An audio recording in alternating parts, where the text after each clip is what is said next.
Hi, I'm Laura McGrath with Our Special Lives, and today we're going to be talking about giving medication through a feeding tube and the number one hack that we've found to make this process a lot easier.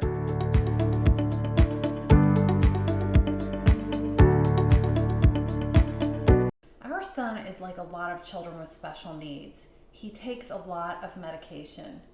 And it's both prescription medication and over-the-counter medication. When he had a feeding tube many years ago, all of his medication came in liquid form.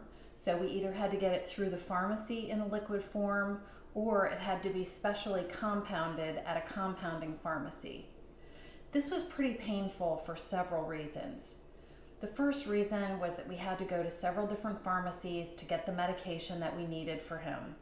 Secondly, it's often hard to pull medication, liquid medication, out of a bottle. You can see here the level of medication is below my syringe. Third, a lot of medication is wasted when you pour it into a medicine cup and then pour the excess back in after you've administered the medication. We were often running out of our liquid medications before the insurance refill was available.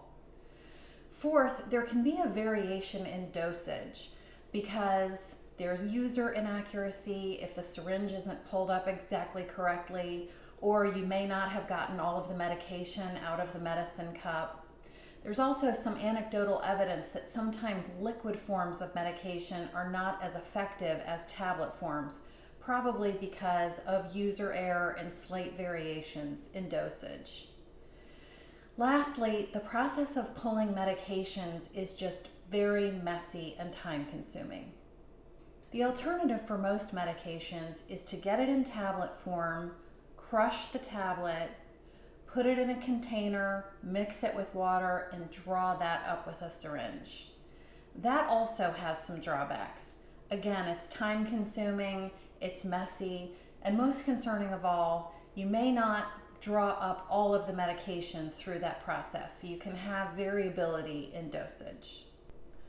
So we developed a hack a while ago, and I'm sure someone along the way must have come up with this before, but I'm always surprised when we do this in front of doctors or nurses. They've never seen it before. So I'm going to show it to you now, and I think it's really going to help with your medication administration. It's also allowed us to substitute almost all of his medications that were liquid with a tablet, including over-the-counter medications like Tylenol and Motrin. I'm going to give you one caveat here. Most tube-fed children do not get extended release medications because it just doesn't work through a feeding tube. Extended release medications typically have a special coating, or the pill is constructed in a certain way so that it releases medication over time. But for children who can't swallow and who are administered medication through a feeding tube, extended release is just kind of incompatible with that mode. Nevertheless, before you try this, I want to make sure you check with your doctor or healthcare practitioner to make sure that any medication that your child receives can be crushed. That's the key word that you want to use. You want to ask if the medication can be crushed. So now on to our medication hack. The first step is you get a syringe and pull out the plunger. The second step is that you take whatever medication you're using in tablet form. Here, I'm just going to use one tablet of Tylenol. You place the medication inside the syringe. You replace the plunger, and then you just simply draw up water directly into the syringe, just like that. And within a couple of minutes, whatever's in this syringe, whatever tablet's in the syringe, should dissolve fairly quickly. You can see how this Tylenol capsule tablet is dissolving very quickly. Now, a couple tips with this. The medication will dissolve in cold water, but it will dissolve a little quicker in warm water. Also, if we have a tablet that has a coating on it, certain of his tablets do, we'll split it along the score or cut it with a pill cutter before we put it in the syringe, and that just helps it to dissolve a little bit faster.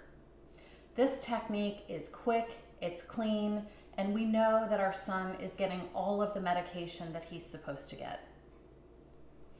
Because we're able to give the vast majority of my son's medications in tablet form, we no longer have to go to multiple pharmacies, and it takes up much less space in the tablet form than it does in the liquid form. Just a final thought on medication. Whenever possible, we use medication that is dye-free. This can come up either in prescription medication, such as antibiotics or steroids, or sometimes with over-the-counter medications, such as Tylenol and Motrin.